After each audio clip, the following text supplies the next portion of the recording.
What if I told you the most powerful interviewer in television history never raised her voice, yet still made the world's biggest stars crumble on camera? In 2003, millions watched as Britney Spears, just 21, sat in her own apartment and slowly broke down in tears. There was no yelling, no visible pressure, just Diane Sawyer, calm, steady, almost surgical. And somehow, that silence became louder than any confrontation. You couldn't look away. But here's the real question. How does someone learn to do that? Diane Sawyer didn't start as the woman who exposed truths. She started inside a system that controlled them.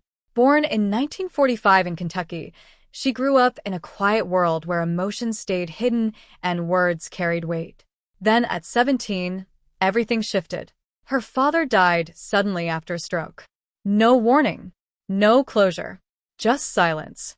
And in that silence, Diane changed. She began watching people more closely, listening more carefully, almost like she was trying to understand what others weren't saying. Years later, in 1970, she stepped straight into the White House under President Nixon, right as Watergate was beginning to unravel. Imagine being in the room where the truth is being shaped, twisted, even buried.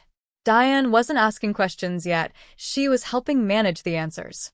Day after day, she saw how power works under pressure, how carefully words are chosen, and how easily reality can be controlled. That experience didn't just teach her journalism, it rewired how she saw human behavior.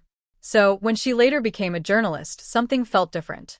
While others attacked with aggressive questions, Diane did the opposite. She slowed everything down.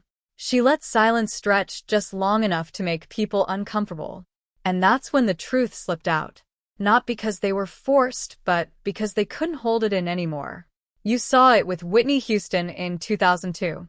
You saw it with world leaders. And yes, you saw it with Britney Spears in 2003, a moment that still sparks debate today. Was it journalism or pressure disguised as calm? As the years passed, especially during Britney's public struggles in 2007 and the hashtag Free Britney movement in 2021, that interview came back under a new light. Suddenly, people weren't just watching Britney, they were questioning Diane. But here's the deeper truth. Diane Sawyer's power was never about breaking people. It was about understanding them so deeply that they revealed themselves. That kind of control doesn't come from confidence alone. It comes from loss, observation, and years of standing where truth and manipulation collide. And maybe that's the real lesson for you. The loudest person in the room isn't always the most powerful. Sometimes it's the quiet one, the one who listens, who sees what others miss. Because in the end, people don't reveal themselves under pressure. They reveal themselves in the silence.